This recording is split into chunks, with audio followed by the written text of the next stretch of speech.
noches, amigos, amigas. Estoy enviando un mensaje a través de la línea de WhatsApp dedicada de nuestro programa para que nuestros televidentes puedan opinar sobre los sucesos del día. Sin dudas, el suceso del día, la convención extraordinaria del Partido Liberal Radical Auténtico, la que al cabo de protocolos y deliberaciones en las que no hubo contrapuntos salvo una situación, la voluntad monocorde, unánime, homogeneizada de las mayorías decidieron votar la expulsión de dicho partido de 4 senadores de la República: Dionisio Amarilla, Ermelinda Alvarenga, Noelia Cabrera y Edgar López. ¿Puedo completar lo que estoy escribiendo? ¿Está o no de acuerdo con esta decisión?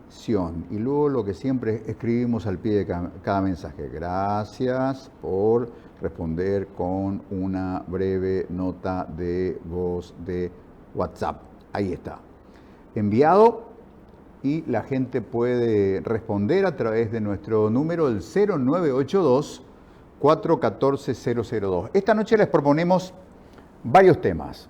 La columna vertebral, lo que significa la convención del PLRA, sus decisiones, el contexto en el cual esto sucede.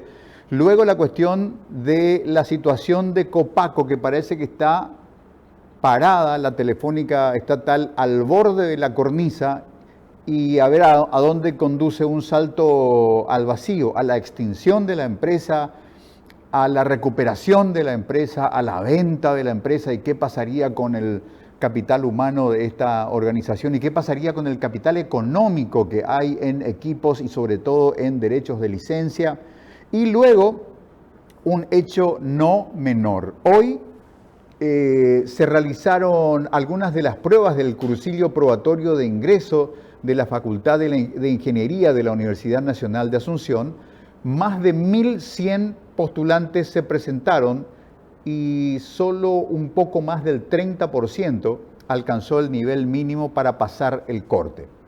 Así que esto nos trae a la reflexión a propósito de una cuestión ya advertida por evaluaciones internacionales como las pruebas PISA, que nos avisaban que una notoria deficiencia en la preparación de nuestros alumnos en los distintos niveles de la educación es la deficiencia en matemáticas.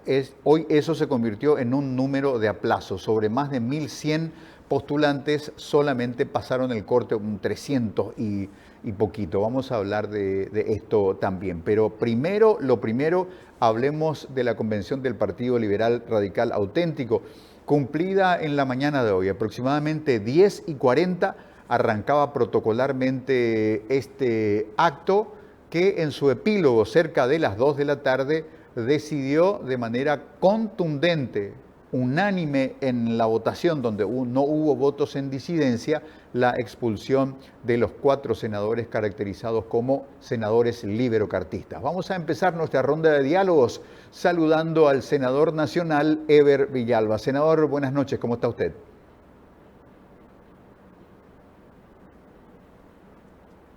A ver, está el señor senador. Escucho un ruidito, parece que un disco de vinilo, y bajaron la púa sobre el surco y hace... Bueno, está bien. Tenemos algunas imágenes, tenemos el momento cúlmine, cuando el presidente del partido y presidente de la convención, Hugo Fleitas, daba a conocer el resultado final de la votación que, repito, tuvo un tenor unánime. No hubo un voto en sentido contrario al de la expulsión de los 4 senadores. Si tenemos ese momento, Marcelo, lo compartimos, por favor.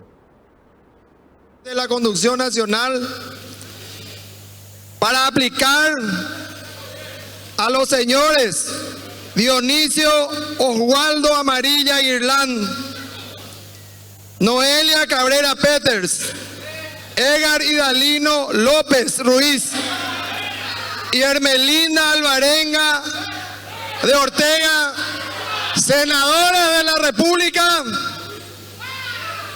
a las sanciones de primer grado correspondiente a la expulsión, digo bien, por un plazo de 20 años.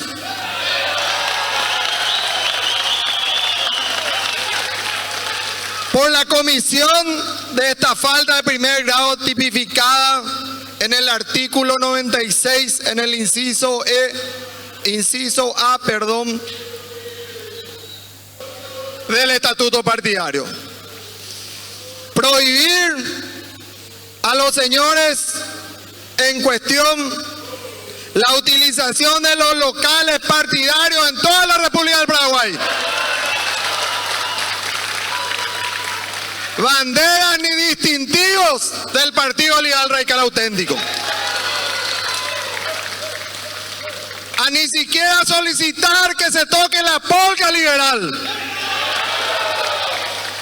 Y mucho menos la utilización de símbolos del Partido Liberal Radical Auténtico por la vergüenza de su actuar en representación no del liberalismo paraguayo, solamente están representando intereses muy particulares en las bancas que han ocupado gracias al esfuerzo del pueblo liberal y la ciudadanía paraguaya que ha confiado en ellos, pero que ciudadanía a la cual ellos han decepcionado profundamente. Notificar a los afectados en tiempo y forma y una vez cumplido, archivarse. 360 convencionales presentes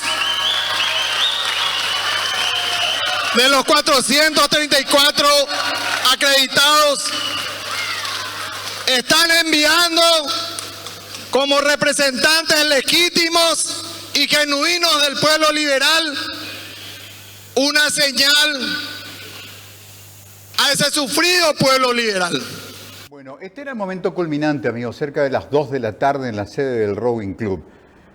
Miremos este mensaje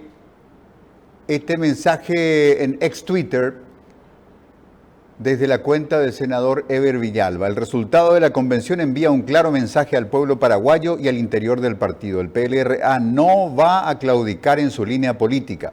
Nos comprometemos a cumplir el rol que nos encomendó el pueblo, siendo una oposición que controla al gobierno y está preparada para evitar cualquier abuso de poder. ¿Está el senador en línea? Senador Eber Villalba, buenas noches. Buenas noches, Kike. Un gusto saludar a vos y a todos los oyentes. Bueno, ¿qué consecuencias podrá acarrear esto, senador? Sin duda hay distintos ángulos en la mirada, porque si tomamos lo que pasó después de la convención, no menos incidentada, del 6 de agosto del año pasado, cuando se decidió dar por terminado el mandato de Efraín Alegre como presidente del directorio, el partido entró como en una terapia intermedia Barete-Poná, entró, digamos, en un estado de parálisis, dejó de ser un espacio vibrante y esa vibración fue recuperada al día de hoy. Yo diría que ese sería un primer beneficio de inventario de esta acción más allá de los objetivos precisos de la convocatoria. Bueno, en toda crisis tenemos que ver la oportunidad y bueno, creo que aquí lo positivo es que encontramos la fibra que une a los liberales y hemos visto de que la unidad del partido se dio sobre la línea política y eso es muy importante aquí y audiencia de que encontremos realmente hacia dónde caminamos, porque así como estaba recordando, un tiempo esta parte se centraba en una disputa movimentista de liderazgo, pero aquí tuvimos que deponer todas esas cuestiones para poder unirnos todos y lavar la imagen del partido que estaba siendo maltratada, manoseada por culpa del actuar de 4 senadores y otros representantes que abiertamente se apartaron de la línea política y responden a la línea del gobierno. Nosotros Este proceso siempre es difícil, un poco doloroso, pero son decisiones que hay que tomar en política, porque si no nos diferenciamos del partido de gobierno, en especial del movimiento político dentro de ese partido que está gobernando, vamos a confundir a la ciudadanía y vamos a enviar mensajes contradictorios. Por eso es saludable lo que ocurrió hoy y ojalá que esto sea el inicio de marcar la línea y respetar en todos los niveles, en la Cámara de Senadores, en la Cámara de Diputados, en las juntas departamentales, en las juntas municipales, en todos los espacios donde un liberal ocupa en representación del partido, tiene que ser coherente con la línea política partidaria. Quedará, hoy anticipaba un poco cándidamente, un poco obviamente el presidente Fleitas que si recurren a la justicia y la justicia provee y ampara y restituye el estatus de afiliados de los 4 expulsados, eso se acatará. Es como avisar, no hay problema, muchachos, versus lo que uno está obligado a decir, aunque sea desde el arte de la política. Si esta es la ley, pues la ley está mal y tendremos que discutirla, vamos hasta las últimas consecuencias. No puede ser que una agrupación política a la que le toca ejercer labores de oposición tenga que contar con la inconducta descarada de 4 personas que votan abiertamente, que actúan y son funcionales abiertamente a nuestros adversarios históricos. Si la ley permite eso, pues la ley está mal. Sheramos y diputado suplente diría eso, pero el señor Fleitas dijo, bueno, si la ley, si la justicia dice lo contrario, claro que vamos a acatar. Bueno, la ley no está, empezar, la ley no dice eso. Hay una mala interpretación del famoso mandato imperativo que está en la Constitución. Lastimosamente algunos jueces fiscales apenas leen la Constitución y una tarea mucho más difícil es la de interpretarla. El mandato imperativo es, la provisión del mandato imperativo es para el fuero íntimo del parlamentario, donde no se le puede hacer votar algo en contra de su voluntad, de su línea, pero eso no significa que la agrupación política que tiene una línea no pueda tomar medidas disciplinarias. ¿Verdad? Si uno, llevándolo al ejemplo religioso que siempre uso para tratar de hacer entender, ¿verdad?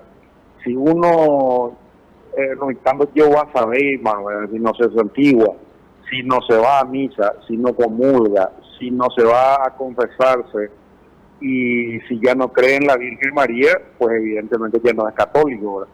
Entonces así nomás funciona esto. No está obligado a seguir perteneciendo a la religión católica, por supuesto, libre, ¿verdad? Puede irse. Y así funciona. Si uno ya no actúa bajo el estatuto del PLRA, ya no sigue la línea política, se sienta, defiende proyectos del adversario, entonces ya no es liberal. Eso nomás se trata, lo que se había colocado en la senador. Sí. Senador, permítame, por favor, la senadora Esperanza Martínez, su colega, decía hoy desde su cuenta de ex Twitter, mi reconocimiento a los y las liberales por el compromiso con la democracia demostrado hoy en su convención partidaria. Celebramos que el PLRA apueste por la construcción de un bloque opositor unido y fuerte contra el cartismo nefasto y autoritario. Arriba Paraguay. Y está precisamente la senadora Esperanza Martínez para compartir con nosotros esta conversación que no querría yo que sea aquí que dependiente. Si yo pregunto, cada uno contesta, por favor. Esta es una conversación de 3. Participemos libre, abierta y espontáneamente. Senadora Esperanza Martínez, buenas noches. ¿Cómo le va? Buenas noches, Quique. También un saludo al senador Eber, que está, creo que también conectado. Y a través suyo también, de nuevo, reitero mis felicitaciones a la convención del Partido Liberal Radical Auténtico, que más allá de lo que señalaba, que puede haber una interferencia de jueces fiscales o que a veces la ley no termina haciendo la justicia, a veces no hay que confundir la ley con la justicia, pero sí es importante los resultados de esta convención. Creo que de cerca de 400 convencionales que estuvieron presentes, absolutamente la mayoría votó, digamos, por la expulsión de los 4 senadores, una abstención, creo que nadie, digamos, a favor. Y eso me parece importante porque creo que el recuperar ese sentido de dignidad de lo que es correcto políticamente, como decía el senador Eber, hay una línea partidaria, hay consensos políticos, hay algo que nos identifica, por qué yo soy del Frente Guazú, por qué otro sector es del Partido Colorado, del Partido Liberal o de otras fuerzas políticas. Existen una serie de elementos que nos indican cuáles son nuestras líneas de pensamiento, y esas líneas de pensamiento siempre tienen que ser el norte del ejercicio político, sobre todo de las personas que somos electas o que estamos designados en cargos públicos y representamos a nuestras fuerzas políticas respectivas. Y creo que eso es lo que hizo hoy el pueblo liberal. Dijo: nosotros no queremos parlamentarios que terminen haciendo una oposición poco clara, o más bien claramente vendida a los intereses del poder del Ejecutivo y contraria a la línea política de oposición y de lucha, sobre todo democrática, que tiene el Partido Liberal históricamente, y sobre todo en la época de la dictadura, donde también han tenido víctimas directas en las cárceles, en el exilio, en los desaparecidos, en los torturados, etcétera. Y que me parece que es importante este baño de identidad política, de conciencia política, y de poder dar una señal a la ciudadanía de que más allá de los errores que hemos cometido, el sector político, una parte del sector político, está dispuesto a construir una línea democrática clara en defensa de los intereses institucionales de nuestro país. Senador Eber Villalba, más 360 convencionales votaron por la expulsión de estos 4 senadores. Cada convencional representa a 1.500 electores. Eso nos lleva a una cifra que ronda los 540.000, 550.000 electores representados en estas opiniones. Es sin dudas la transmisión de la voz de las bases del partido expresando su disconformidad con la conducta de estos 4 senadores. Un mensaje más que potente. Sí, mi saludo ahí a la compañera Esperanza, un gusto escucharla y coincidir siempre en la línea y en la responsabilidad que nos ha delegado el pueblo paraguayo de ejercer una oposición y ser el contrapeso al gobierno. Realmente fue un mensaje claro y contundente del pueblo liberal a través de sus convencionales. Eso nos da la esperanza de que vamos a construir una oposición que pueda soñar con llegar al poder en el 2028, sentar las bases, porque más allá de lo anecdótico de la expulsión de 4 senadores y el daño terrible que estas personas hacen a la democracia, ¿verdad? Porque imagínate, Quique y audiencia, si ellos se comportasen de acuerdo a lo que el pueblo les encomendó, hoy tendríamos una mayoría en el Congreso que pueda controlar y evitar justamente los brotes de autoritarismo que se dan en este gobierno. Entonces, la responsabilidad histórica de estos 4 y la responsabilidad del partido en tratar de reencauzar y demarcarse de estos personajes realmente es muy importante. Lo que sucedió hoy viene a fortalecer a la oposición y bueno, nos pone en línea para seguir trabajando y defendiendo nuestra frágil democracia. Senadora, sin duda se va incubando un clima de abroquelamiento alrededor de principios democráticos básicos. Eso más o menos va bajando el nivel de controversia que pudo haber quedado abierto en el reparto de culpas, en ese tan católico reparto de culpas después de la mala performance del 30 de abril pasado, es decir, se van creando condiciones para que 4 años y medio antes de la próxima gran batalla electoral haya un punto de partida interesante que tiene su costo y que va a seguir teniéndolo. Esto va a ser bastante friccionado. Los colorados, sobre todo los cartistas, no van a quedar cruzados de brazos, pero este sin duda es un buen prendá, es un buen punto de partida, senadora.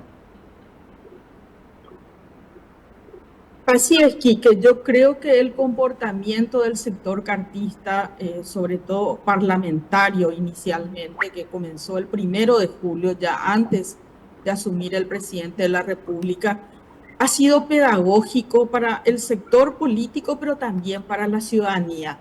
Porque no es solamente el caso de la senadora Katia González y lo que pasó con, digamos, con la pérdida de investidura de ella, sino que desde el 1 de julio nosotros venimos denunciando lo que llamamos el abuso de la mayoría y un comportamiento, sobre todo en la Cámara de Senadores, de intolerancia, de no querer escuchar, de no querer debatir, de que no se hagan audiencias públicas. Es como diciendo, tenemos mayoría, ustedes cállense, no queremos escuchar, no queremos saber nada, porque finalmente vamos a tener la mayoría. ¿Y para qué ni siquiera escuchar lo que ustedes están planteando? Y que seamos como una especie de pasapapeles, ¿verdad? Que venga el proyecto, a veces sin pasar ni siquiera por las comisiones, sin tener dictámenes, sin hacer audiencias públicas, sin convocar a los ministros del Poder Ejecutivo o a los directores de entes, dependiendo de qué ley estemos hablando, que es el proceso parlamentario natural, democrático, institucional que venimos haciendo. Yo por lo menos en los últimos 2 periodos, que también han habido crisis y diferencias políticas, pero nunca hemos visto el atropello que hoy tenemos, donde se coloca y que se trate sobre tablas, que se cierre la lista de oradores, que se cierre el debate, como pasó con la ley de superintendencias que aprobamos nosotros un día y al día siguiente entró en la Cámara de Diputados y prácticamente nadie debatió, nadie vio la ley, nadie lo leyó y levantaron su mano y terminaron aprobando 80 diputados, o sea, la mayoría de 80 diputados, un proyecto de ley que ni siquiera sabían de qué se trataba. Y eso es grave, grave institucionalmente.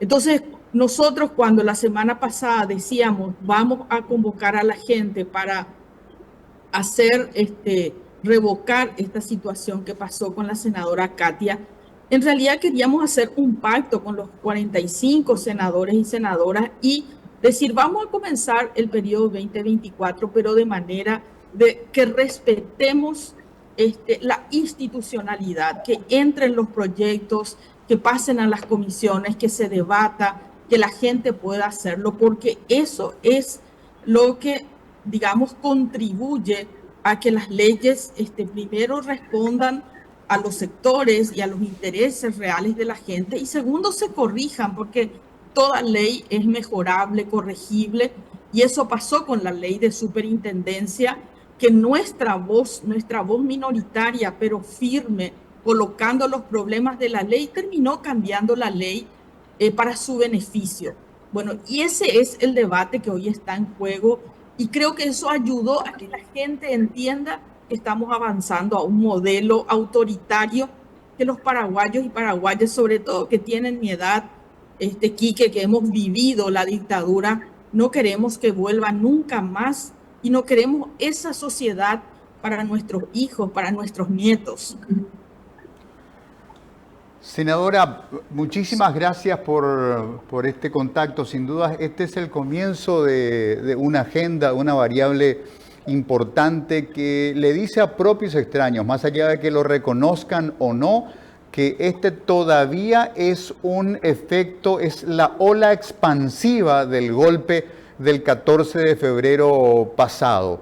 Podríamos ponernos de puntillas y mirar más allá y no ver demasiado después de la polvareda y creer que, bueno, hasta aquí llegamos, pero probablemente de esta nueva dinámica política pueda y social pueda surgir, digamos, un efecto expansivo que profundice esto, que como bien insistían algunos oradores el día de hoy, esta mañana en el PLRA, va mucho más allá de la figura de la persona de Katia González, sin dudas muy agraviada, muy golpeada en sus derechos de ejercer funciones legítimamente como senadora, pero lo que implica el caso de Katia González la excede por completo porque se trata de un golpe contra la democracia, un anuncio de un Paraguay en reversa con un gobierno colorado troglodita que va a un unicato brutal como en los peores tiempos de la dictadura. Así que vamos a seguir hablando sin duda en la apertura de este gran diálogo social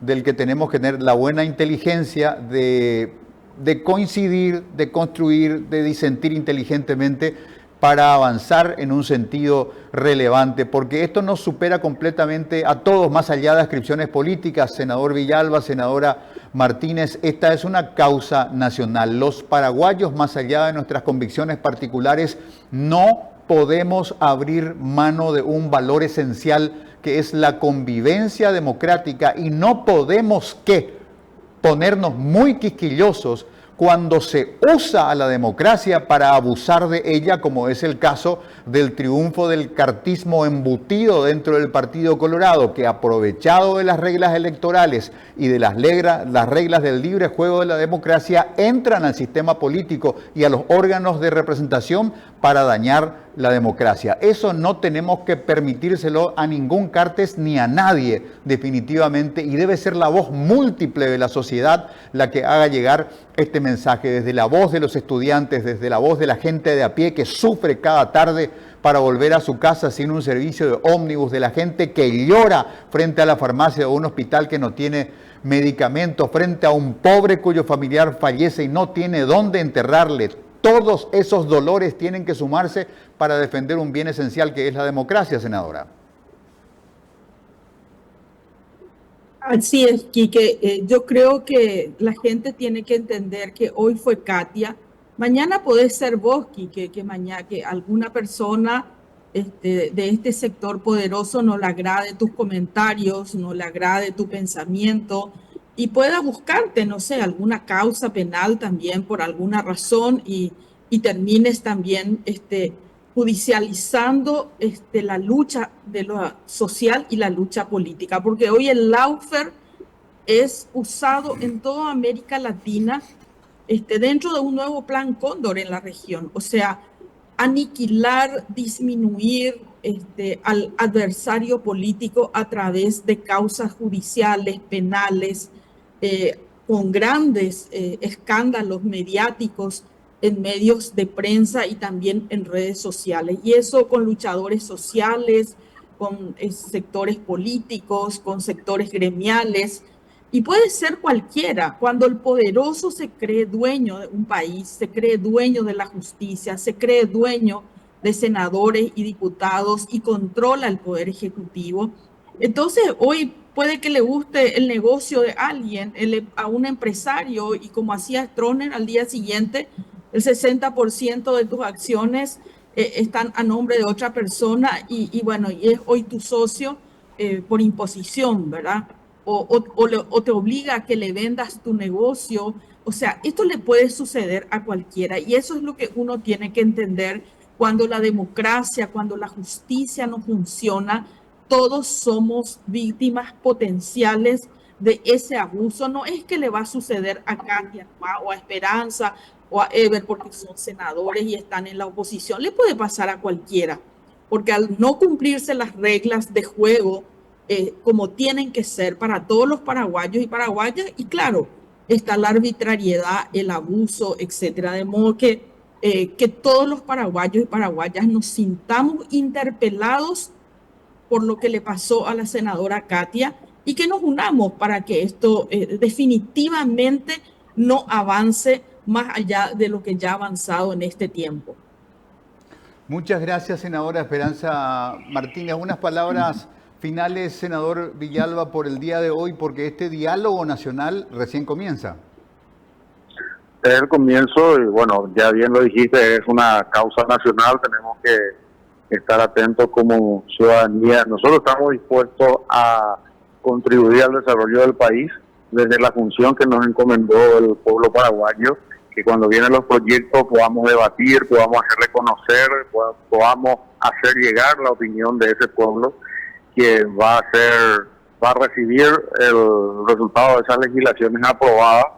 No estamos de acuerdo con proyectos de leyes enlatados y que se aprueben a tambor batiente sin la discusión, sin el debate y sin la participación ciudadana, que es lo que establece la Constitución Nacional. Por eso es, y este gobierno, sus representantes no admiten, no toleran el debate, no toleran las exposiciones y muchas veces hacen abuso de esa mayoría para atropellar procedimientos, para atropellar y aprobar proyectos de ley.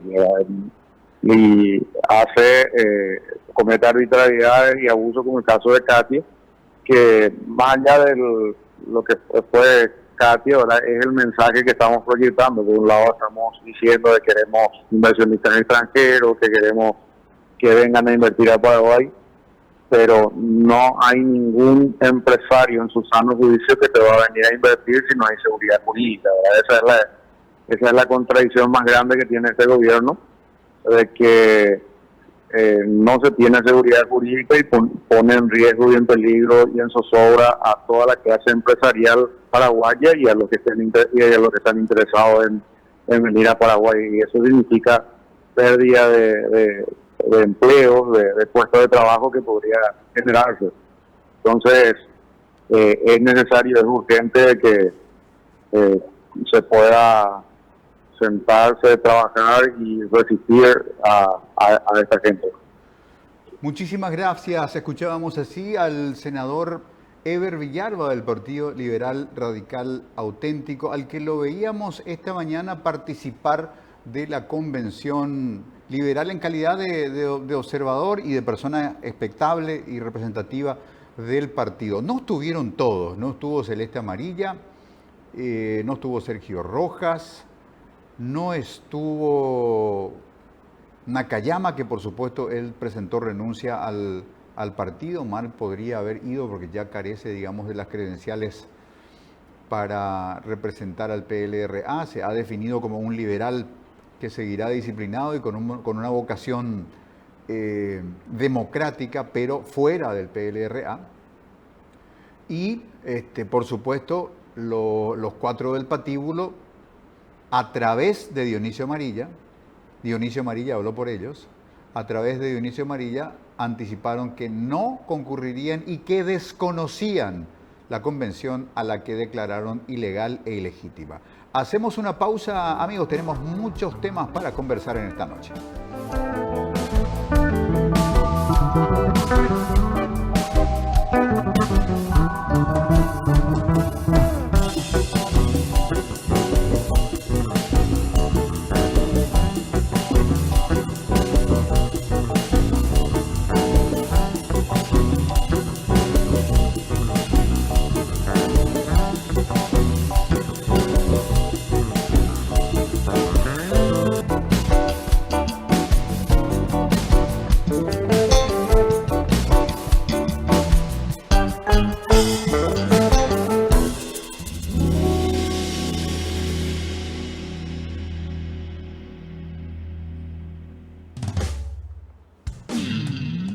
Amigos, regresamos a esta emisión del Tablero Dominical en Mega TV. Marcelo, por favor. Ex Twitter y el tweet del día que uno colocaría en cualquier otro espacio, menos en el de una persona que cobra sus 15 minutos de fama y que responde al avatar de Chica Lunar. Y ella dice: mi primera chamba del que diseñó la camiseta, el puente parece un corpiño. Y ahí vemos a quienes participaron de la Correcaminata, una de las actividades de inauguración del puente. Y efectivamente el puente parece un corpiño. En este momento, el diseñador, la diseñadora de la camiseta debe estar recibiendo unas llamadas o debe estar con la orejita un tanto un tanto caliente. Bueno, a ver qué más tenemos. Por ahí había otra imagen muy graciosa, muy interesante, que me hicieron llegar, a ver si podemos compartirla. Marcelito, voy a setear acá la compu como para ver, observar la imagen. Y ahí está, a ver si podemos ponerla al aire. Es el concejal asunceno José Alvarenga Bonzi, también con su remera Corpiño. Y Y el texto dice: el primero en llegar se lleva la cédula de todos. Bueno, haste de fama. La famosa aparición de por aquel entonces muy joven dirigente juvenil colorado José Alvarenga Bonzi, que aparecía en un local de la Chacarita, aparentemente flagrado comprando cédulas en aquel día en el que terminó ganando Fernando Lugo. A propósito, podemos volver a piso. A propósito de Fernando Lugo, no nos alcanzó el tiempo para preguntarle a la senadora Esperanza Martínez un dato que seguramente lo sabe porque se maneja cada vez en voz más alta en el entorno del expresidente de la República, Fernando Armindo Lugo Méndez. Esta semana que empieza, amigos, probablemente sea la semana en la cual se anuncie oficialmente o efectivamente se ejecute un paso que ya cuenta con consenso del entorno familiar de Fernando Lugo y también de sus médicos, que el equipo médico también forma parte de un círculo de afinidad política. Ahí está el doctor Jorge Querey, por ejemplo. Ahora, ¿qué es lo que pasaría esta semana que arranca con Fernando Lugo? Fernando Lugo sería trasladado a La Habana, Cuba, para ser internado en un centro médico en el que recibiría tratamientos a través de los cuales podría eventualmente mejorar su actual cuadro de salud, porque aparentemente para los recursos de la medicina en Paraguay, Lugo tocó techo en su evolución y si se quiere que, vaya recuperándose en salud, ya no es Paraguay el espacio en el cual debe someterse a esta terapia. Incluso anticipan que hay una hoja de ruta. El vuelo sería en vuelo comercial, no en vuelo charteado, Asunción, Ciudad de Panamá, y desde ahí, desde Panama City, iría a La Habana. Y esto sucedería o se anunciaría oficialmente en uno de estos días de esta semana, o directamente el anuncio ya estaría pegado al viaje en sí mismo. La vida de Fernando Lugo a partir de los próximos días continuaría en La Habana, Cuba, para recibir tratamiento médico. Vamos a ver si la localizamos a la doctora Katia González. Están complicadas las comunicaciones esta noche. No sé si por factores atmosféricos o si la atmósfera política recargada está haciendo chispear los cables. A ver, doctora Katia González, buenas noches, ¿cómo le va? Buenas noches, Quique, ¿cómo estás? A vos y a la audiencia también. Bueno, supongo que como cualquier ciudadana, pero digamos con esta caracterización suya de que este acto sacrificial involuntario al que fue sometido, en el cual la desposeyeron de su condición de senadora, la convierte en una persona sensible a todos los acontecimientos políticos. ¿Siguió la convención del PLRA y qué nos dice a estas horas? ¿Qué concluye de este evento? ¿Cómo lo lee usted? Bueno, seguí muy interesada porque creo que es un acontecimiento muy importante que se vivió en las últimas horas y lo seguí por Mega TV. Creo que ustedes fueron uno de los únicos medios que transmitió en su totalidad todo el escenario y uno pudo notar y sentirse contagiado realmente por esa convicción que se generó en ese acto asambleario por parte de los convencionales que finalmente forman la máxima autoridad del Partido Liberal Radical Auténtico. Hubo como pocas veces realmente una reflexión colectiva acerca de un momento en donde los políticos y los partidos políticos deben tomar decisiones. Y la decisión del Partido Liberal Radical Auténtico no es menor. En primer lugar, implicó un proceso autocrítico donde ellos mismos se pusieron como meta ejercer esta actividad y este acto cívico de resistencia ante un modelo autoritario, ante un copamiento de poderes, ante la perversidad que hoy plantea el escenario político de un cartismo que está dispuesto a todo, que está dispuesto a someter, a arrodillar, a confundir, a utilizar piezas que en el escenario electoral reciente entraron para ejercer, digamos, una oposición crítica, responsable, y no para hacer el trabajo sucio del cartismo.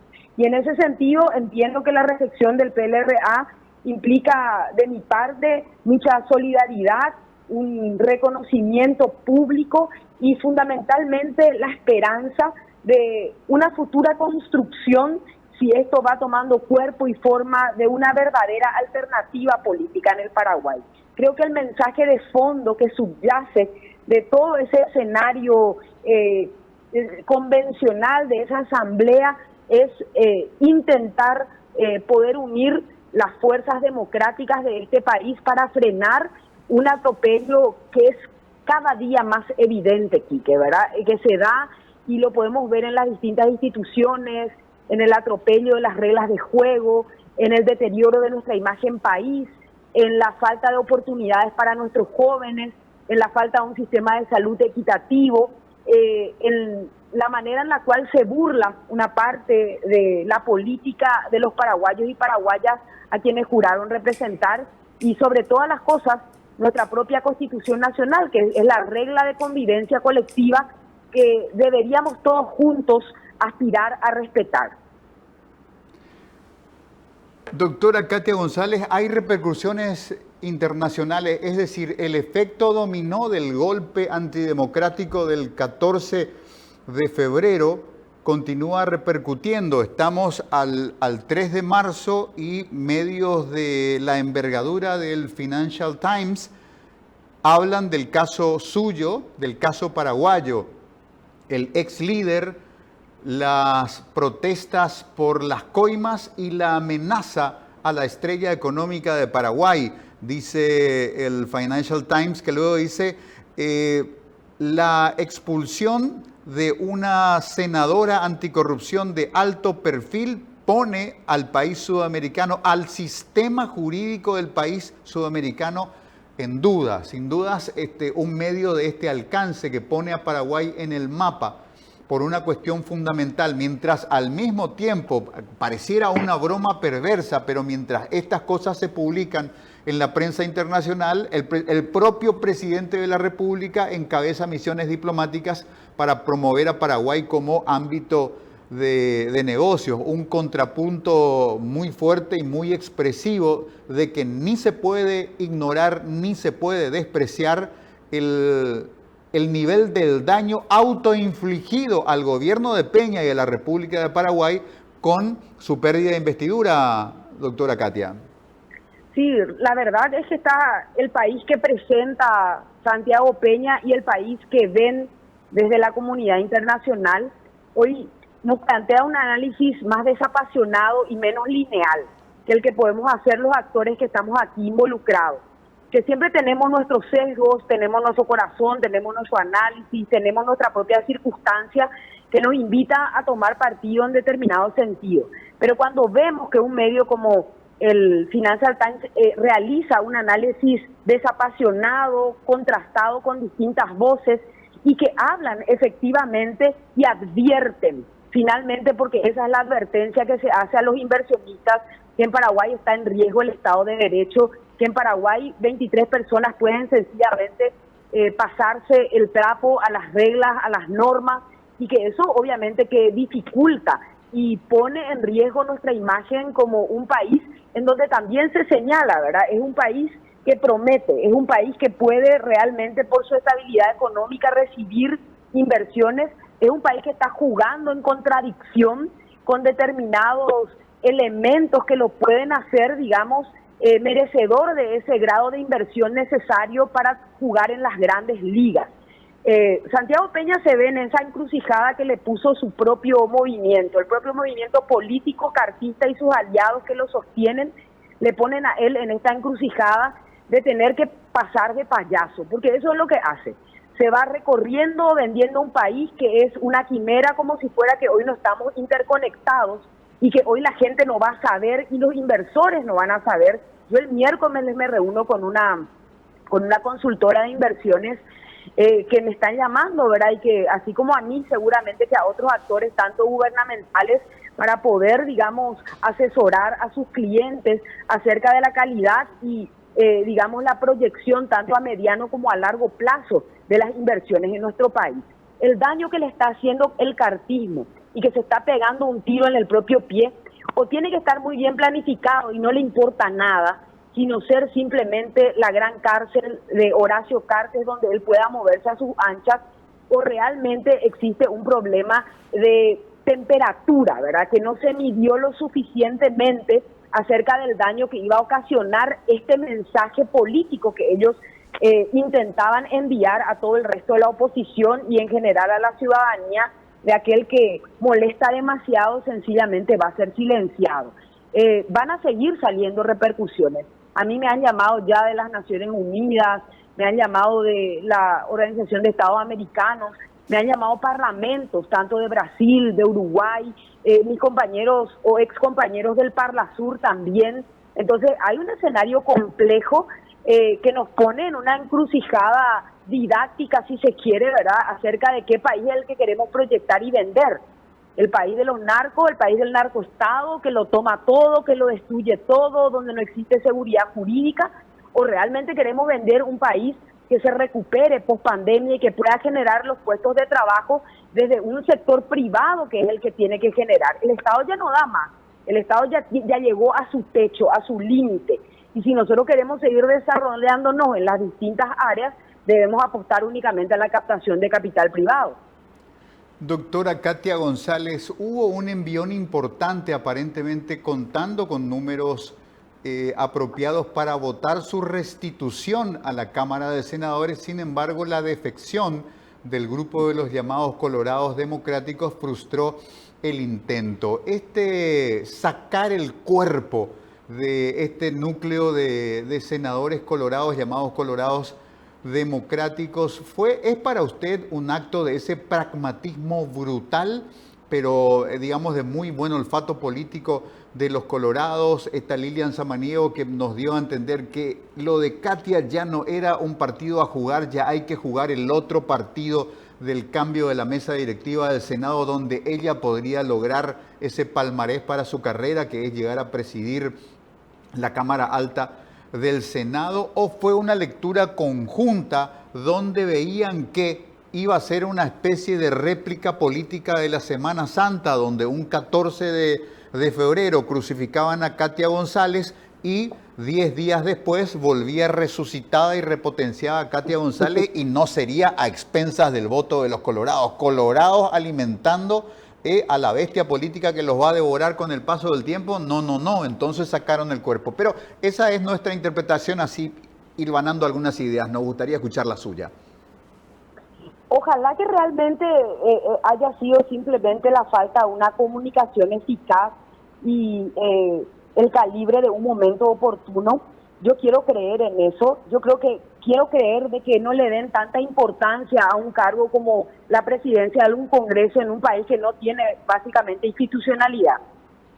De nada sirven ocupar esos cargos, salvo para la membresía o el currículum personal en un país que no tiene institucionalidad. ¿De qué les va a servir? Hoy el Congreso inicia su periodo legislativo de este año lectivo totalmente confundido.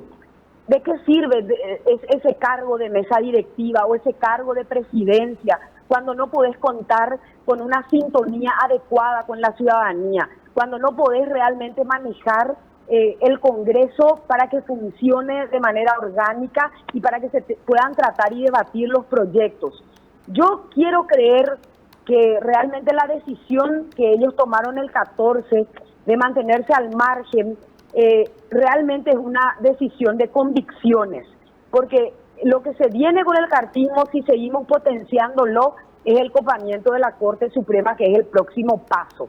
Ojalá que ellos nos ayuden a construir esos 30 votos que van a tener para sobornar a ministros de corte y para seguir degradando nuestra institucionalidad, para sobornar a la Fiscalía para que empiece a utilizarse no para perseguir a los verdaderos ladrones de este país, sino para inventar procesos y juicios a las personas que no piensen como ellos. Sigo teniendo esperanza, Quique, te soy sincera, porque en primer lugar no se rechazó el pedido. Entonces eso significa que el pedido está vigente y que todavía se puede construir, y que por otro lado, hoy con la expulsión ya de estos 4 librocartistas, hay que construir esos 23 básicamente con algún integrante del Partido Colorado. Eso también hay que entenderlo, ¿verdad? Y eso también yo creo que el Bloque Democrático ha plantado una bandera. Fue un acto para mí de mucha valentía y fundamentalmente de una autocrítica que no es fácil realizar, en donde el propio órgano sea el que pueda revisar su conducta institucional y derogarla. Acá no existe un solo camino. No es cierto que solo la Corte puede solucionar este desaguisado. También el propio órgano colegiado puede dar esta señal. Si no lo dan en las próximas semanas, ya lo sabremos, y la historia les va a juzgar a todos y cada uno de los que hoy quedan en la Cámara de Senadores sentados. La historia paraguaya les va a juzgar. Doctora Katia González, muchísimas gracias. Por favor, un abrazo, Quique. La doctora Katia González, que el 14 de febrero pasado fue desposeída de sus plenipotencias y discrecionalidades como senadora de la República. Curiosamente, los sospechosos de siempre, Hernán Rivas, Erico Galeano y otras personas que tienen cuentas pendientes con la justicia y que tuvieron, digamos, cantidades ínfimas de votos para entrar al Senado, destituyeron a una senadora con más de 100.000 votos. Tenemos una pregunta planteada a nuestros televidentes, ya la hemos anticipado, empezamos el programa mandando un WhatsApp y ya tenemos algunas respuestas que vamos a escucharlas, que vamos a leerlas a vuelta de la pausa. La pregunta es muy sencilla. La convención del PLRA expulsó a 4 senadores liberocartistas, entre comillas. ¿Está usted de acuerdo o no? La expulsión de los 4 senadores liberocartistas, que fue votada de manera unánime por unos 360 convencionales en la tarde de hoy. La pregunta para nuestros televidentes es si están de acuerdo o no con esta decisión. Vamos a leer, vamos a escuchar respuestas a vuelta de la pausa.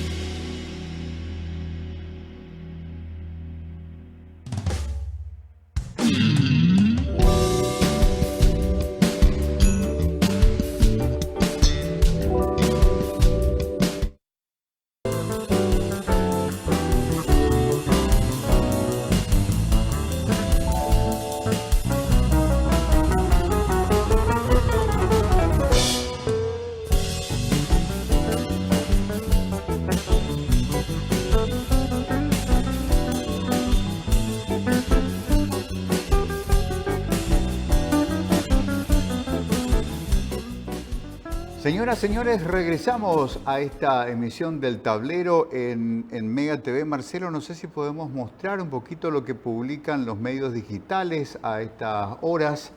El diario ABC en su edición digital dice lo que dijo Santiago Peña de la expulsión de los 4 senadores del PLRA.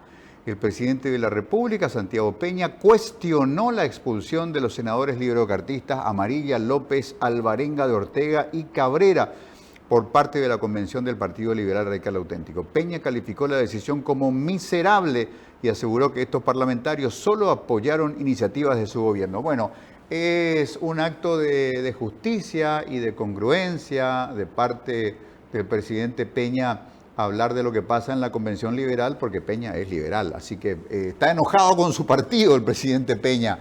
¿Qué es eso, Fleitas, de no consultarle al correligionario Peña antes de tomar este tipo de decisiones? Vamos a saludar al ingeniero Robert Cano, que nos visita esta noche para hablar de matemáticas como un saber esencial, como una columna vertebral de toda tarea de formación de capital intelectual y luego entraremos en detalles. Ahora la parte protocolar, vamos a saludarlo al querido Robert. ¿Qué tal, Robert? Buenas noches. Quique, ¿cómo estás? Buenas noches también a la audiencia. Gracias por invitarme a hablar de este tema súper interesante.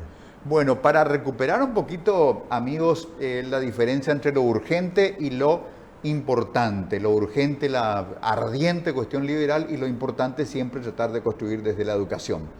Vamos a dialogar ahora, antes de regresar con Robert Cano, con el señor Óscar Nalerio. Él preside Sintraco, es el secretario general de Sintraco, uno de los sindicatos de trabajadores de Copaco que están en pie de huelga directamente en desacuerdo con los criterios con los que se está manejando la empresa, sobre todo, digamos, por estas últimas expresiones de una enorme fuerza expresiva del actual presidente del Consejo, el doctor Oscar Stark, que habla directamente que la empresa telefónica estatal está en su peor estado y que los pronósticos es un enfermo en terapia intensiva con pronóstico reservado, y eso por supuesto no solamente asusta a la masa de trabajadores, sino que también, digamos, la afecta en el sentido de que los ingresos ya son tan escasos que no están cumpliendo debidamente con el salario y con algunos componentes de los contratos colectivos de trabajo. Óscar Nalerio, buenas noches, ¿cómo estás?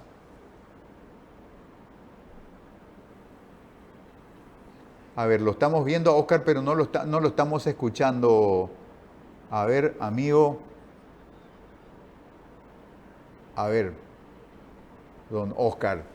Su auricular es marca Copaco, Óscar, porque no está funcionando. Perdón, él se ríe, nos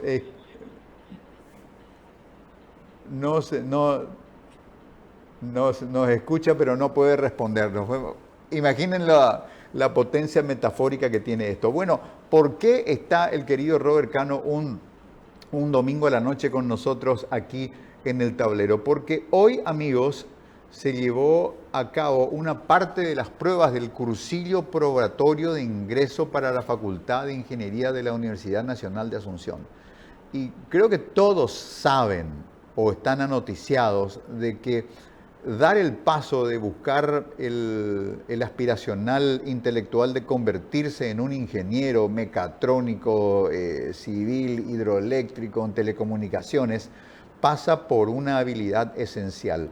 Si no sos fuerte en matemática, no lo intentes. Entonces, los que se encolumnan para los cursillos probatorios son chicos que vienen respaldados por una buena performance de notas en el colegio y que creen poder dar el salto. ¿Qué pasó el día de hoy? Más de 1.100 estudiantes rindieron y apenas un poco más del 30% pasó el corte. Ese 70-30 es una advertencia muy seria que organismos internacionales, que observatorios internacionales han venido dándonos con respecto a lo atrasados, a la enorme brecha de capacidades matemáticas que tienen nuestros estudiantes en Paraguay, Robert. Sí, así es, Kiki. Para precisar un tema, las calificaciones o las notas no son el reflejo de lo que los chicos saben de matemáticas. Eso es el primer punto, ¿verdad? A ver. Porque tenemos chicos que están en todo el país que son excelentes en la calificación de matemáticas, ¿verdad? Lo que no implica que realmente tenga las competencias propias de lo que se espera que tenga un chico a su edad. Para eso se hacen las pruebas, ya sea estandarizadas internacionales o nacionales, donde realmente se refleja cuál es el nivel que el estudiante tiene respecto a lo que se espera debería saber a cierta edad o en cierto grado específico. ¿Y dónde se da, Robert, la discrepancia entre buena nota y buen alumno? Y generalmente un chico de buena nota es un buen alumno, ¿verdad? Pero es una medida así medio que endogámica en la escuela. Pero me decís que una buena nota no necesariamente no, porque realmente espeja a un buen alumno de matemáticas. No, pero cuando se realmente se mide las competencias que tiene que tener. Yo puedo tener nota calificación 5, pero los contenidos que di son muy básicos, muy elementales. ¿Se entiende? Lo que yo necesito saber en tercer grado es algo que está ya estandarizado y definido por el ministerio hace mucho tiempo. Y ahí se hacen las evaluaciones de aprendizaje, se hacen las pruebas, y ahí se mide realmente cuánto de lo que yo sé realmente está comparado con el nivel que se espera de mí. Yo puedo ser un chico 5, ¿verdad? pero tengo lastimosamente un nivel 1 o un nivel 2 en una prueba estandarizada que se me aplique. Sí, justamente eso saltaba en una prueba, en el tiempo en el que México, hace como 7 años México, se sometió a las pruebas porque creo que la ausencia de estas evaluaciones era un impedimento para que México pueda cumplir conformidades de la OCDE. Entonces dijeron, vamos a someternos al SNEP, vamos a las pruebas PISA, Sí. y ahí descubrieron la brecha matemática y allí aparecía que estudiantes de una determinada edad y nivel de graduación en el sistema educativo mexicano estaban aprendiendo cosas que niños de los países mejor posicionados aprendían a más corta edad. Es así realmente. Y el problema, quiero destacar que el problema no es que esté en la capacidad que tenga el estudiante. El estudiante tiene capacidades. Uno se da cuenta cuando uno le exige un poquito más al estudiante, el estudiante es capaz de rendir más, ¿verdad? Aquí lo que pasa es que los docentes han estado abandonados por mucho tiempo, y me consta, porque yo estuve dentro del ministerio, y los docentes han estado abandonados por mucho tiempo respecto a lo que serían las innovaciones en la didáctica de las matemáticas, que es muy importante. Las consecuencias de lo que hoy vivimos en la Facultad de Ingeniería, en el cursillo de ingreso, son consecuencias básicamente de una seguidilla de eventos que comienzan incluso en la primaria, Quique. O sea, la matemática se construye como un castillo, pieza encima de piezas, ¿verdad? Y si hay falencias en los primeros años, eso se arrastra hasta el final prácticamente. Entonces, el pensamiento lógico, la capacidad de razonar, se fundamenta principalmente en los primeros años. Bueno, vuelvo a la información básica a la que me hizo casi en un acto pulsivo llamar al ingeniero Robert Cano, ex viceministro de Educación y Ciencias.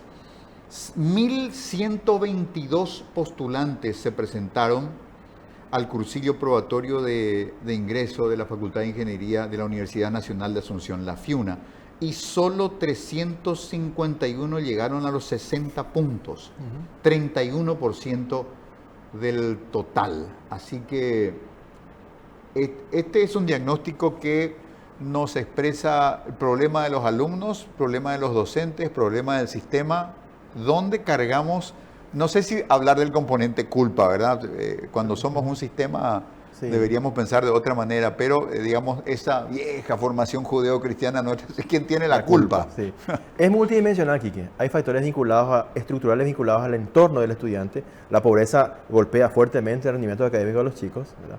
Y tiene que ver también con el apoyo de las familias, pero en lo que el Ministerio o la Educación Paraguaya tiene mucho control, o debería tener control, es en lo que pasa dentro del aula. Cuando el docente cierra la puerta y lo que pasa ahí dentro, el MEC tiene mucho que dar, ¿verdad? Hay experiencias exitosas aquí y creo que elaboramos unas placas para poder mostrar cómo se da.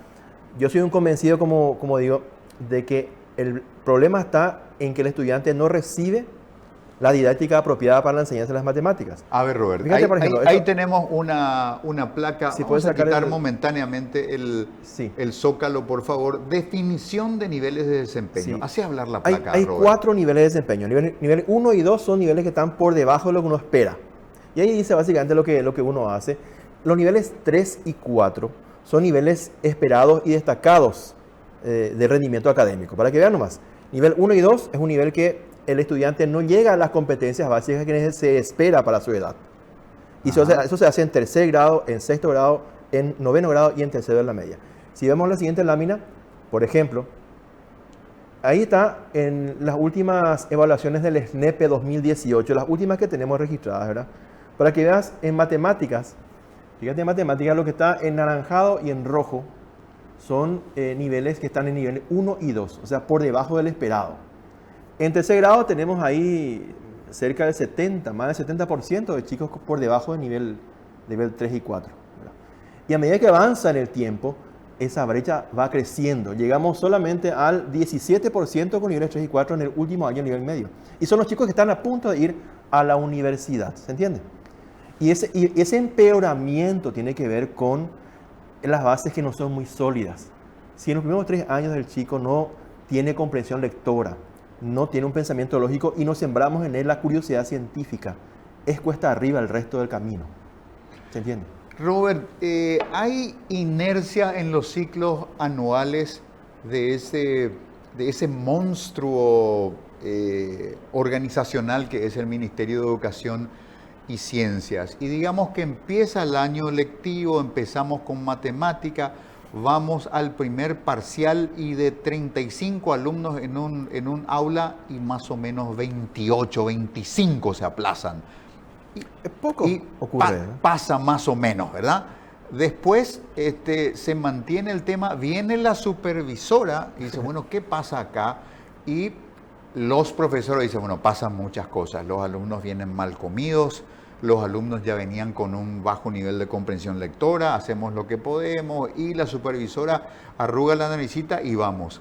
Cuando las notas se repiten en el segundo parcial ya no es el problema de los alumnos, el problema ya es qué pasa contigo, profe, que tus alumnos se aplazan.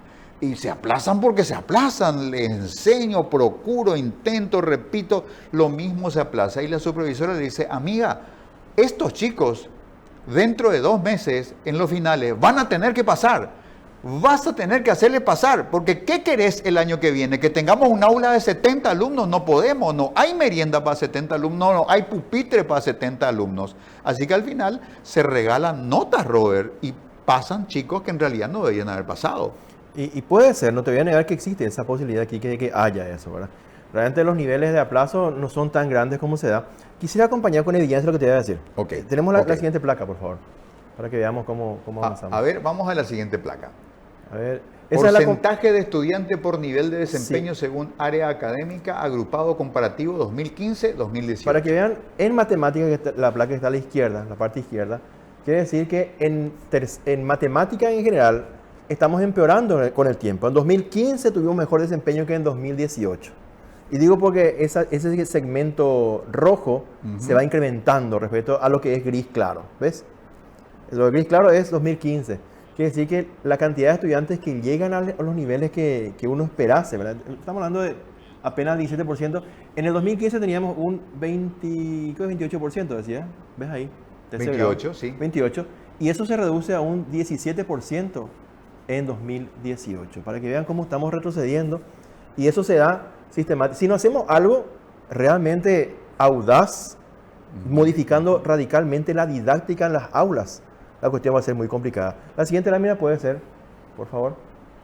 Ahí habla del factor clave que es la didáctica. Ok, yo, Robert, querría pedirte poner una pausa aquí porque estamos con una noche complicada de las telecomunicaciones y justamente vamos a hablar con un gremialista de las telecomunicaciones. Abrimos un paréntesis en este tema de la educación, de las matemáticas. Vamos a volver, vamos a agregar otros interlocutores a esta conversación en lo que nos resta de la noche. Ahora queremos darle a Óscar Nalerio una oportunidad de réplica. La semana pasada, el jueves de la semana pasada, en el tablero le tuvimos a Óscar Stark y los gremialistas de Copaco nos pedían un contrapunto. Lamentablemente, por el formato breve del programa, no pudimos albergarlo porque además no lo previmos. Así que, don Óscar, querríamos escucharlo. Ya le hice unas consideraciones previas, el presente y el futuro complicado de Copaco.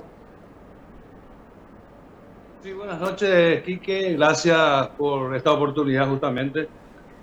El sector trabajador y específicamente el sector de Copaco está preocupado, sumamente preocupado por la situación que estamos pasando. Esto venimos nosotros atravesando ya cerca de 2 años atrás, ciertamente, pero en este gobierno, en este nuevo gobierno, no estamos viendo una solución que se le pueda dar justamente a trabajadores del Estado.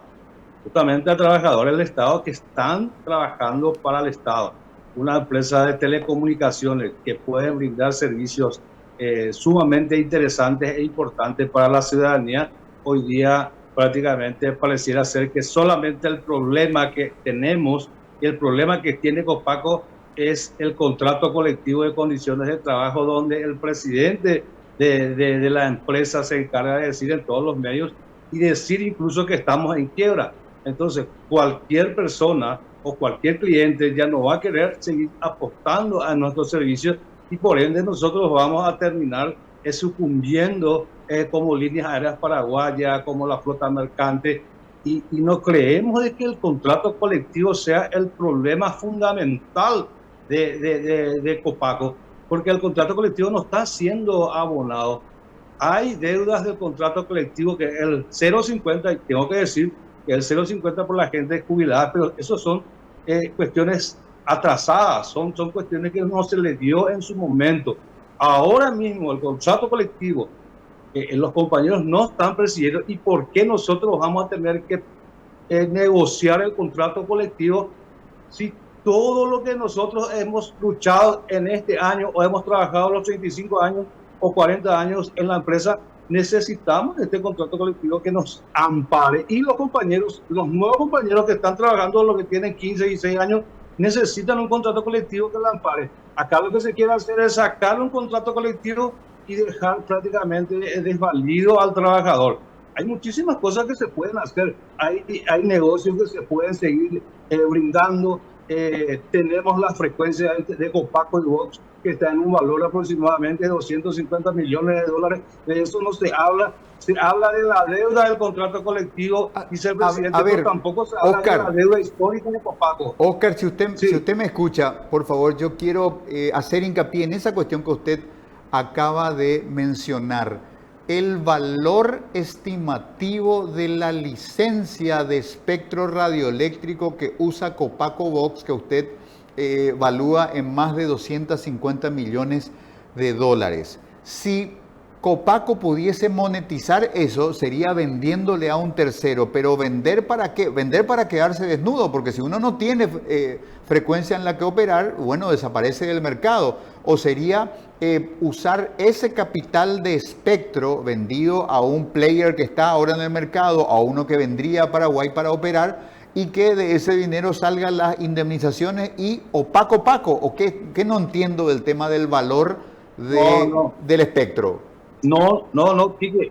A ver. No, Quique, hay empresas que están interesadas en el espectro Copaco, se puede arrendar. En el año pasado había una empresa de nombre Rivada que quería invertir, justamente no era tan clara la película, quería invertir, quería arrendar esa frecuencia y co-interactuar con Copaco. No, Copaco, por supuesto, si seguimos con este presidente y si este presidente sigue siendo tan economista y tan bueno en su economía, lo que hay que hacer es sacar gente, y lo que hay que hacer es sacar el contrato colectivo, y ahí se soluciona el problema de Copaco. No se soluciona el problema de Copaco así. ¿Y por qué el trabajador tiene que estar sufriendo? ¿Y por qué el trabajador más lo que tiene que pagar las consecuencias de nefastos gobiernos, inclusive de todos los colores, que administraron Copaco? Acá hay que ver la gente que realmente tuvo injerencia, y hay que castigar a esa gente. No, sí, se robó, se comió, se sacó, pero acá no, la gente solamente por el trabajador, 2.600 trabajadores aquí que están dependiendo. No estamos cobrando nuestro salario y estamos en la incertidumbre de qué va a pasar en nuestra empresa. ¿Qué persona puede vivir tranquilo? Por eso nosotros llamamos a esta huelga a partir del 25 de marzo y no nos vamos a nosotros a mover de esta huelga, y vamos a hacer conocer a la ciudadanía que se puede todavía hacer algo en Copaco. Administrativamente o jurídicamente, muchísimas cosas se puede hacer para atajar algunas demandas y para ver si se puede trabajar, salir en algunas cuestiones de la 2051 para poder tener nosotros la capacidad. Una oportunidad el Estado paraguayo en 25 años de creación, 24 años de creación de Copaco no le dio, nunca. Y siempre nosotros estamos dependiendo de nuestros ingresos y nunca dependimos del Estado paraguayo directamente, porque nosotros no cobramos de las arcas del Ministerio de Economía hoy día. Nosotros lo que ingresa en Copaco son lo que se está pagando. Imagínate, de la creación de Antelco Copaco nunca molestamos. Y ahora la solución en este gobierno de Santiago Peña viene y pone un administrador nefasto que en el 2002 justamente casi liquidó esta empresa, y tiene también nefastos antecedentes en la justicia con ese tema, en el tema de la reforma del Estado, la supuesta reforma.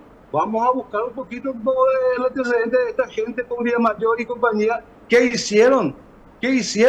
¿O a qué, de qué se le acusó en su momento a esta gente? A las pintas. Demasiado fácil. El trabajador nomás que tiene problemas, el trabajador nomás lo que tiene que sufrir en este país. Nosotros trabajamos 2 meses de salario atrasado tenemos. Y beneficio del contrato colectivo no hablamos porque no cobramos hace más de 2 años.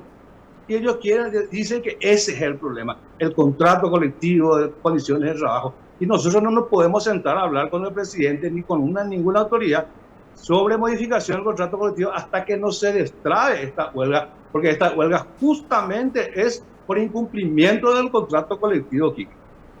Bueno, don Oscar Nalerio, muchísimas gracias. Yo le prometo que vamos a continuar en el tema, que vamos a proponerle al doctor Oscar Stark que venga a los estudios, que ustedes vengan también y que puedan respetuosamente y con razones de buen fundamento oponer argumentos. Por esta noche le agradezco mucho. Vamos a continuar, es muy importante definir este tema. Hay muchos trabajadores, hay muchas familias detrás y también están las buenas cuentas del Estado que alguna vez tienen que ser pasadas en limpio y meter otra vez en la reflexión el tema de si el Estado paraguayo puede ser un jugador competitivo en un campo de tan estupenda agresividad como lo es el campo de los servicios de telecomunicaciones. Despedimos a Oscar Nalerio, vamos a ir a una pausa. Amigos, a la vuelta nos dedicamos exclusivamente al tema de la educación, a estas señales de alerta que recibimos hoy, una más, con el fracaso del 70% de los alumnos que se presentaron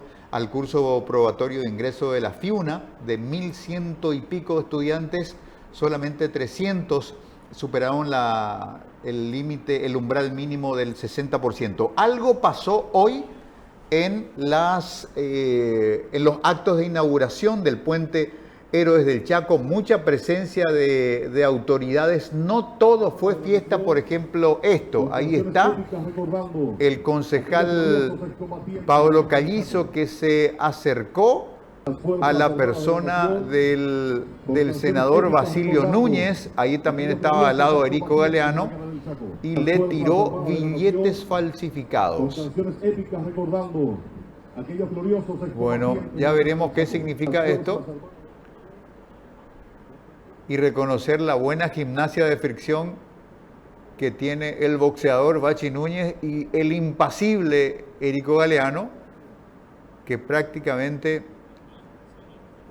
ignoraron al concejal, que luego fue retirado amable pero imperativamente del lugar mientras se cumplía este acto de inauguración. Curioso acto de inauguración, amigos, en el cual un gobierno que desde hace 6 meses dice que el puente se hizo todo mal, que se gastó de más, que está todo mal. Bueno, se fueron a inaugurar el puente que está todo mal, pero pasa de gobierno en gobierno. Vamos rápidamente a una pausa y a la vuelta el tema de la educación. Este diálogo entre lo urgente, lo llamativo y lo importante. Si fracasamos en la educación, si fracasamos en las matemáticas, no hay un país viable. Amigos, si no entendemos eso, no estamos entendiendo lo más importante.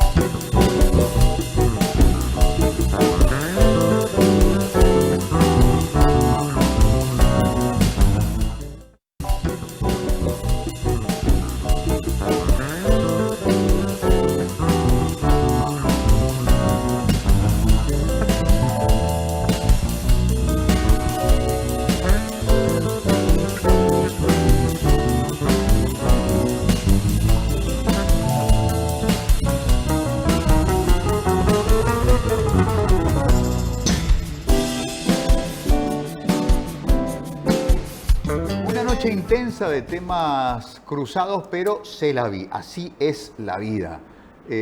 Todo se mezcla, como lo experimentan las personas que se dieron al encanto, al magnetismo de la propaganda de las inmobiliarias que te dicen: vení, comprate un hermoso monoambiente de 26 metros cuadrados en el piso 17 para vivir como vive la gente en el mundo, y te das cuenta que en el monoambiente tu señora cocinó un huevo frito y todo tu departamento, tu dormitorio, el balcón está aromatizado a huevo frito. Bueno,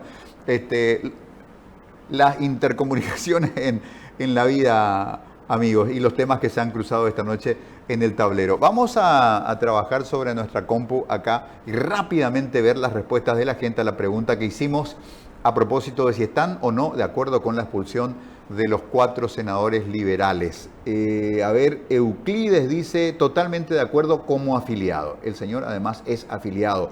Esta otra respuesta, el señor Velastiquí dice totalmente de acuerdo con la expulsión de los 4 senadores del PLRA por traidores a la línea política de su histórico partido. Carlos Rubén dice sí, estamos de acuerdo. Además el PLRA debería desautorizarles en su representación en el Congreso y poner personas de confianza. Bueno, las reglas de juego no lo permiten. Siguiente mensaje dice totalmente de acuerdo con la expulsión de los 4 liberocartistas, mercaderes de la política. Gerardo dice totalmente de acuerdo con la expulsión y a Amin lo vamos a escuchar brevemente. A ver, Amin. Buenas noches, totalmente.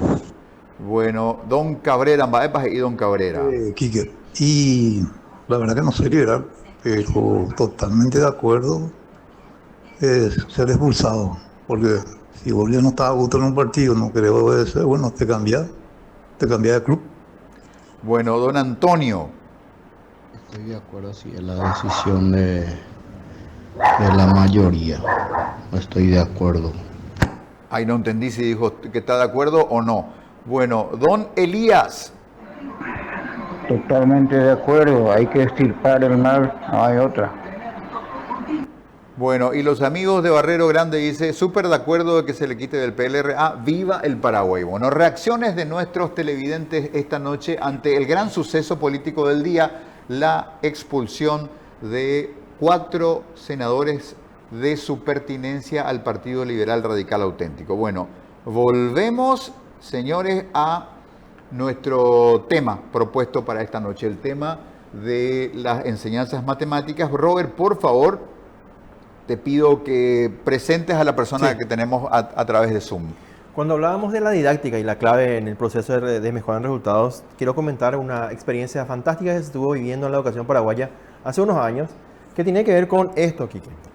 Esto es Mapara. Ahí está, Mapara.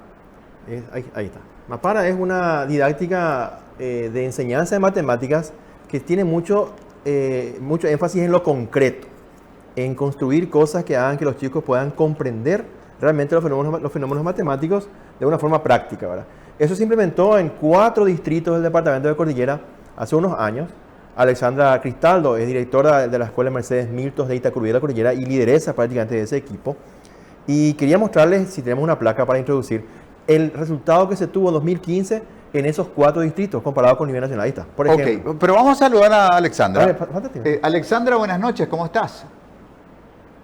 Muy buenas noches, ¿qué tal? Estamos aquí, que saludo también a Robert, un gusto. Estás? Igual, Alexandra. Bueno, incorporamos a la conversación entonces a Alexandra, Robert, y miramos la placa. Sí. El canal está abierto, Alexandra, a tus comentarios, por favor. Entra nomás con tu regla centimetrada de 1 metro, entra nomás vos. Robert, te escuchamos. Para que vean más, Alexandra, Asunción, la capital, ¿verdad? En el 2015, en tercer grado, tenía apenas el 39% de los chicos con niveles 3 y 4, con niveles aceptables en matemática en tercer grado. A la izquierda, Asunción, ¿verdad? Asunción. 29 más 10 son 39. Central tenía 27%. Cordillera tenía un 30%, estaba por debajo de Asunción, Cordillera como promedio. Ajá. Pero lo que vemos a la derecha son esos 4 distritos donde se implementó Mapara. Por ejemplo, en Itacurubí tenés un porcentaje muy superior, sería 36 más 27, un 63% de los chicos con niveles 3 y 4. En Boca Yatí y Riaú tenía 43 más 23. Ese es 66%. 66. ¿Sí? Tenés un 47% en Santa Elena y un porcentaje de 42% en Valenzuela. Pero se dan cuenta, 52% quiero decir, ¿verdad? En todos esos departamentos, en todos esos distritos, mejor dicho, tenemos que prácticamente más de la mitad de los chicos están con niveles excepcionales. En tanto que acá en Capital tenemos apenas el el 39%. Y son niños rurales. Rurales, entre urbanos y rurales. O sea. Bueno, Alexandra, ¿cuál es la explicación que vos le encontrás a este rendimiento académico sobresaliente cuando se cree que la escuela rural es pobre, que los niños entienden poco porque están mal comidos, tienen todo en contra para aprender poco y mal, y sin embargo el rendimiento ha sido sobresaliente? ¿Cuáles serían las razones, Alexandra? Y principalmente la didáctica en la enseñanza de las matemáticas. Nosotros hemos utilizado en ese proceso de trabajar con los alumnos del primer y segundo ciclo con la utilización de materiales concretos. Muchísima utilización de materiales que hemos reciclado, preparado y capacitado también a los compañeros para que ellos puedan utilizar en su práctica diaria. Porque si es que seguimos haciendo, si hacíamos de la manera tradicional, no iba a resultar lo que nosotros estábamos pretendiendo en ese momento.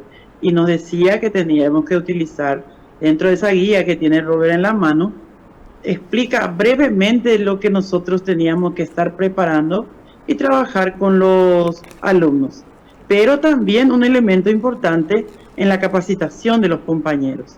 Nosotros preparábamos las clases abiertas, por ejemplo, donde un compañero dirigía la clase de un grupo de alumnos y los otros estaban observando la clase de cómo el otro profesor estaba desarrollando la clase, y luego se lleva eso a una reflexión de los materiales que utilizó, del objetivo que logró, del tiempo que utilizó para el desarrollo. Todo ese proceso hacíamos una reflexión de la clase, y eso también ayudó muchísimo para que los compañeros vean que con materiales concretos en clase, enseñando matemáticas para iniciar y enseñar bien el concepto, con el tiempo que establecía, haciendo bien el proceso de clase en su inicio, desarrollo y cierre, era fundamental. Robert, ¿y hubo sistematización de esto? Se materializó en estos materiales que vemos acá y los resultados que están en el SNEP. Hicimos un intento, y Alexandra sabe muy bien, allá por el 2020 más que nada, de universalizar esto en las escuelas del país, ¿verdad? Lastimosamente, esto es un material que fue elaborado por voluntarios fundamentalmente paraguayos y voluntarios de la JICA, ¿verdad? La JICA. Y tenía algunos errores ortográficos, producto de la traducción a veces del voluntario, ¿verdad? Y eso satanizó el programa Mapara. Lo satanizó. ¿Te acuerdas de ese evento famoso? Sí. Era una oportunidad magnífica para mejorar la didáctica de las matemáticas en las escuelas del país, pero lastimosamente esa situación postergó. Lamentamos muchísimo con Alexandra esa situación, porque este material que tengo en mis manos tiene también errores ortográficos, pero ¿viste los resultados, Quique? O sea, es lo que importa. El material concreto que dice Alexandra es hacer con cartón, con latitas, con tapitas. Es maravillosa la forma en que se enseña matemáticas, o se enseñaba, no sé, en aquella época en Cordillera. Y eso queríamos llevar a todas las escuelas. El problema no son los chicos. El problema es la didáctica que estamos llevando a las aulas. Y eso es lo que queríamos llevar a todas las escuelas del país. Bueno, y quedó en un sueño trunco, en un sueño truncado. En un salto al vacío. Después vino la pandemia. La escuchamos, Alexandra. No, y fue un sueño fue llegar, ¿verdad?, que se universalice la estrategia, la utilización de Mapara como elemento didáctico también de los docentes en todo el país. Y dentro de ese proceso nosotros ya le habíamos hecho unas capacitaciones conjuntamente con Robert y eso en el ministerio, con los institutos de formación docente, con referentes, tutores de formación docente, para que ellos también puedan capacitar a otros docentes en el país. Hemos preparado todo el proceso para poder universalizar y que no sea una sorpresa la implementación, pero no lo pudimos hacer por una situación, para mí, una situación que hasta hoy queremos encontrarle cuál fue el motivo esencial, ¿verdad? Pero sabemos que ese castellano, no sé si japonés, castellanizado, eso fue lo que no se perdonó en este material, no la estrategia en sí que contenía. Bueno, tal parece que tenemos en las manos un material cuyo valor es extraordinario, ¿cierto? Los ciclos de los ciclos inerciales del Ministerio de Educación ya hacen que este sea un año perdido, pero pensemos en el 2025. Sí, ojalá puedan, las autoridades del Ministerio conocen bien, o sea, los técnicos conocen bien lo que fue Mapara en su momento, y nadie puede negar el valor que tiene Mapara como estrategia didáctica, ¿verdad?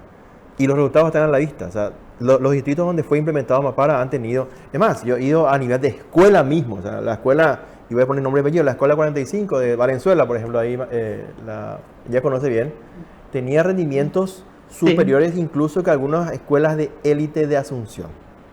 De élite, te digo, ¿verdad? Entonces, eso marca una... Yo estaba muy entusiasmado en esa época, y creo que sí, es que sentamos las bases de la matemática elemental en los primeros años. Ahí está la clave. Si nosotros sentamos bases sólidas del pensamiento lógico en los chicos en los primeros años, y que eso va a hacer que el Paraguay tenga un potencial muy grande de matemáticas a futuro. Lo que pasa es que los chicos que están llegando hoy día al Tesoro de la Media y en puertas de la universidad han tenido una base muy frágil, muy débil, con un montón de lagunas, y finalmente ellos se encuentran con un cursillo donde dicen: yo nunca di esto en la escuela, y están en el programa, pero no dieron, a lo mejor dieron, pero no con la suficiente profundidad con que se requiera. El problema no está en los chicos, y reitero, el problema está en la didáctica y en la forma que estamos enseñando, y obviamente el docente no tiene el apoyo de parte de su ministerio. Quisimos hacer, y ojalá que se retome esto, y los docentes puedan tener ese apoyo concreto, porque los docentes son docentes de cordillera, también rurales, ¿verdad? Y ellos también han tomado esa estrategia, y se puede. Yo creo que se puede si tomamos la decisión de llevar adelante un programa universal que se probó que funciona. Profesora Alexandra, la estimulación temprana es importante. Cuanto antes empezamos con el ejercicio del pensamiento lógico y matemático, creamos las condiciones para los desafíos que más adelante la materia va a plantear. Sin dudas, la estimulación temprana siempre va a ser un elemento demasiado importante por el hecho que nuestra vida cotidiana, tanto del niño que se está iniciando en las instituciones, todo a su alrededor son números. Todo lo que ve va a ser números. Entonces eso después ya es más fácil llevar a los conceptos que se le va a plantear en la institución dentro ya de un proceso de clase. Entonces la estimulación temprana es importante. Bueno, esta sin duda es una oportunidad que debe ser aprovechada, porque estamos, Robert, frente a la evidencia de hasta dónde llegamos con la manera en la que estamos transitando este camino, ¿verdad? Y empeora, Quique, empeora con el tiempo. Vimos cómo estamos desde 2015, estamos empeorando en el tema, se hace más complicada la cosa. Yo hago un llamado a los docentes de este año. Este año el Ministerio va a distribuir en unos días más seguramente estos materiales en las escuelas, ¿verdad? Esto es material de matemáticas. Muchos docentes no lo usan, reconozco, ¿verdad? Porque de repente utilizan otro tipo de materiales, pero este material en particular, esto es de mi hijo Santiago en tercer grado, él está en escuelas públicas, y es bastante bueno. Les recomiendo que usen este material. Este material fue elaborado por el Ministerio con el apoyo de OMAPA, ¿verdad? Los problemas que aquí se tienen y la forma en que se abordan le hacen pensar a los chicos, ¿verdad? Nosotros hicimos con Santiago en las vacaciones este material. Nos pasamos estudiando matemáticas, y él personalmente me decía que estos ejercicios que aquí tienen son mucho más complicados que los que daban en la escuela, pero que le hacen pensar, ¿verdad? Eso es lo que necesitamos. El problema no son los chicos, es la forma en que estamos abordando el enfoque matemático. A ver, ¿qué opina usted de OMAPA, Alexandra? ¿OMAPA es una especie de seleccionado donde van los mejores alumnos, o OMAPA es un espacio para enviar a los alumnos para que desarrollen un potencial que todavía no saben si tienen? Yo creo que es un espacio demasiado importante el tema de OMAPA, porque ahí ellos plantean situaciones problemáticas, así como ya mencionaba Robert, totalmente desde otra perspectiva de lo que habitualmente se les enseña a los alumnos. Y ese es un espacio muy importante. Es cierto que yo sé que el espacio no es para todo, es limitado siempre el programa en sí, pero todo lo que han pasado por ese proceso, por ese trabajo y aprovechado ese espacio, yo creo que se nota y se sabe de los resultados que han tenido aquellos alumnos que han participado de ese programa, que también es muy importante dentro de la enseñanza de las matemáticas.